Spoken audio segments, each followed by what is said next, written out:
Hello बच्चों, आपके सामने एक क्वेश्चन है जिसमें आपको लो स्पिन कॉम्प्लेक्सेस बताते हैं, साथ में वो डायमैग्नेटिक भी होने चाहिए। तो पहली बात तो K3 FeCN6 कैसा है, FeCN होल से x 3 माइनस, तो x minus 6 is equals to -3। तो Fe की oxidation state +3 3d5। Cyanide strong field ligand, strong field ligand के लिए क्या होता है, delta not is greater than pairing, मतलब पेयरिंग हो जाएगी। क्लियर है। आप D5 एक एक की बात कर लेते हो, तो D5 1 2 3 4 5 एक अनपेयर्ड इलेक्ट्रॉन है, तो डायमैग्नेटिक तो नहीं है। हाँ, लो स्पिन कॉम्प्लेक्स है क्योंकि D2sp3 इसी का साथ वाला ले लो, ये D5 है, इसके रेस्पेक्ट में तो ये लो स्पिन है। यहाँ पे 5 अनपेयर्ड है, यहाँ पे एक ही अनपेयर्ड है, तो लो स्पिन है लेकिन लो स्पिन है लेकिन पैरामैग्नेटिक है, पहला वाला।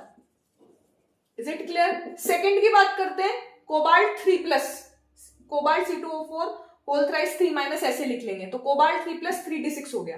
अब C2O4 2- की बात करें, ये किलेटिंग लिगेंड है, वाटर से वीक पड़ता है, लेकिन क्योंकि ये 5 और 6 मेंबर्ड स्टेबल रिंग बनाता है, ये C double bond O C double bond O 5 membered ring बनाता है, तो 5 मेंबर्ड रिंग बनाने की वजह से ये एक्स्ट्रा स्टेबिलिटी प्रोवाइड करता है, जिसकी वजह से SFL की तरह बिहेव करता है और आप पेयरिंग करवाएंगे। Delta not is greater then P, तो D6 में ये हो जाएगा।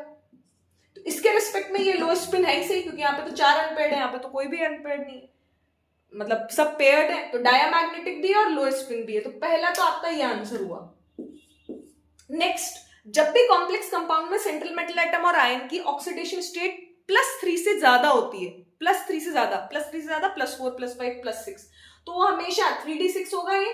तो चाहे कोई सा भी लिगेंड हो, वो हमेशा पेयरिंग करेगा, क्योंकि जेड इफेक्टिव इतना ज्यादा है, इफेक्टिव न्यूक्लियर चार्ज इतना ज्यादा है कि स्प्लिटिंग बहुत ज्यादा होगी, और स्प्लिटिंग ज्यादा होती है, delta not is greater than pairing, तो वो SFL की तरह बिहेव करेगा। तो D6 वापस 0 अनपेयर्ड इलेक्ट्रॉन, लो स्पिन बन गया, इसके रेस्पेक्ट में लो स्पिन है आइसोलेटेड स्टेट के रेस्पेक्ट में, और एट द सेम टाइम क्या डायमैग्नेटिक है, तो ये भी आंसर हो गया। K2PtCl4 प्लैटिनम, अगर 4d और 5d सीरीज का एलिमेंट है तो क्या होगा, प्लैटिनम की +2 ऑक्सीडेशन स्टेट है, तो क्या होगा, irrespective of the nature of the ligand हमेशा स्टेबल इनर ऑर्बिटल कॉम्प्लेक्स बनाएगा। DsP2 इसका हाइब्रिडाइजेशन है, स्क्वायर प्लेनर इसकी ज्योमेट्री है, और निकल पैलेडियम प्लैटिनम 4d 5d8, तो 2 अनपेयर्ड होने चाहिए थे, लेकिन एक भी अनपेयर्ड नहीं है, तो ये लो स्पिन भी है और डायमैग्नेटिक भी है।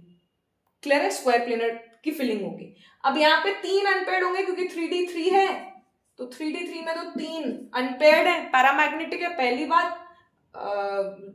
D2sp3 तो